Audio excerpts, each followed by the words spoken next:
Hello everyone, Shri IAS academy में आपका स्वागत है। जैसा कि आप जानते हैं कि श्री आईएएस एकेडमी ने आंसर राइटिंग सीरीज की शुरुआत की थी, जिसके अंतर्गत ऑलरेडी हमारे 287 पार्ट आ चुके हैं।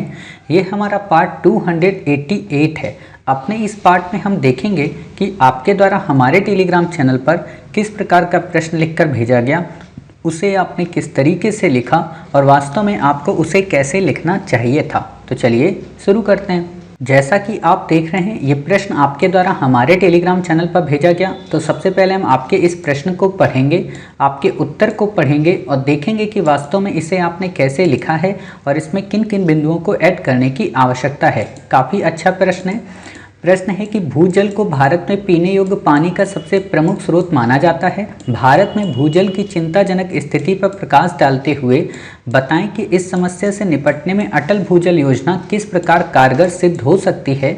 चर्चा करें 250 शब्दों में। आपने उत्तर लिखा है, भारत में विश्व की लगभग 18% जनसंख्या निवास करती है और इतनी विशाल जनसंख्या के लिए भारत के पास वैश्विक जल संसाधनों का मात्र 4% ही है। भूजल देश के कुल सिंचित क्षेत्र में लगभग 65% और ग्रामीण पेयजल आपूर्ति में लगभग 85% योगदान देता है। लेकिन बढ़ती जनसंख्या और औद्योगिकरण तथा हरित क्रांति के कारण भूजल स्तर में लगातार गिरावट आ रही है। जल गुणवत्ता सूचकांक में भारत 122 देशों में 120वें स्थान पर था। आर्थिक सर्वेक्षण के अनुसार भारत में जल स्तर प्रति वर्ष 0.3 मीटर की दर से कम हुआ है। सूखाग्रस्त जिलों की लिस्ट लगातार बढ़ रही है। नीति आयोग ने अपने रिपोर्ट में कहा कि देश के 60 करोड़ लोग गंभीर जल संकट का सामना कर रहे हैं। ऐसे में केंद्र सरकार की अटल भूजल योजना एक सराहनीय पहल है। अटल भूजल योजना के तहत सामुदायिक भागीदारी के माध्यम से देश में प्रधानता वाले क्षेत्रों में भूजल प्रबंधन में सुधार करना है। इससे जल संरक्षण के साथ ही लोगों को जागरूक किया जाएगा और इस दौरान निर्मित अवसंरचना जल जीवन मिशन के लिए आधार का काम भी करेगी। किसानों की आय बढ़ेगी, जिससे किसानों की आय बढ़ेगी। लेकिन अटल भूजल योजना जल संरक्षण में सिर्फ सहायक सिद्ध होगी, इसलिए इसके साथ ही अन्य योजनाएं और कार्यक्रमों पर भी ध्यान देना आवश्यक है, जैसे नमामि गंगे, जल जीवन मिशन, वर्षा जल संरक्षण, ड्रिप सिंचाई, सूक्ष्म सिंचाई, मोटे अनाजों का उत्पादन आदि। अधिकतर बीमारी मोटी अनाजों का उत्पादन, यहाँ पे थोड़ा और लिखिए, मोटे अनाजों का उत्पादन किस संदर्भ में आप बोल रहे हैं, ठीक है। बीमारी प्रदूषित जल के कारण होती है, अतः जल संरक्षण के साथ साथ जल की शुद्धता पर भी ध्यान देने की आवश्यकता है। एसडीजी लक्ष्य में भी साफ पानी का लक्ष्य रखा गया, अतः सरकार को अटल भूजल के साथ साथ समग्र जल प्रबंधन पर ध्यान देना चाहिए। साथ ही हमें भी अपने भविष्य के लिए व्यक्तिगत तौर पर प्रयास करना चाहिए। काफ़ी अच्छा आपने उत्तर लिखा है, मतलब बहुत ही अच्छा आपने आंसर लिखा है। सारी चीज़ों को आपने अच्छे से मेंशन कर दिया, लेकिन कुछ जगह पे आपको सॉर्ट करने के लिए लाइनों को एरर करना पड़ेगा। मतलब जो लाइनें नहीं लिखनी चाहिए वो आपने लिख दी हैं। तो पहला तो हम आपसे यही जानना चाहेंगे, ये जो आपने लिखा है ना, इसको थोड़ा डिस्क्राइब करके लिखा करिए कि मोटे अनाज जहाँ पे फसलें उत्पादित होती हैं वहाँ पे वही हो। आप, मुझे ऐसा लगता है आप ये इसलिए लिखे हैं क्योंकि पंजाब में जैसे मोटे अनाजों का उत्पादन हो सकता है, बट वहाँ पे ज़्यादा से ज़्यादा क्या हो रहा है कि गेहूँ और चावल की फसलों को उपजाया जा रहा है हरियाणा वगैरह क्षेत्र में। तो हो सकता है आपने इस संदर्भ में लिखा हो, तो इसको थोड़ा सा सही क्लियर कीजिए यहाँ पे कि वास्तव में आप यहाँ क्या बताना चाहते हैं, मुझे नहीं, एग्जामिनर को, ठीक है।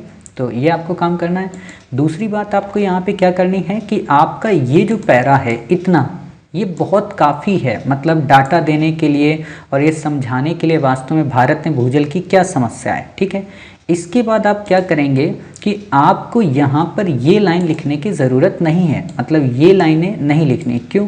क्योंकि ये डाटा हमेशा बदलता रहता है, तो आपको ये डाटा नहीं लिखना है और ना ही आपको ये डाटा लिखना है। कहने का मतलब इतनी लाइनें आपको यहाँ से एरर कर देनी है, आपको यहाँ से लिखना है। और नीति आयोग के बारे में जब लिखें ना, तो यहाँ पे अपने रिपोर्ट ना लिखें, नीति आयोग की उस रिपोर्ट का नाम लिखते हैं। हालांकि आपने लास्ट में उसका जिक्र कर दिया है, कंपोजिट वाटर मैनेजमेंट इंडेक्स, यानी कि समग्र जल प्रबंधन रिपोर्ट जो है उसको आप जिक्र कर दें और उसके बारे में यहाँ बता दें।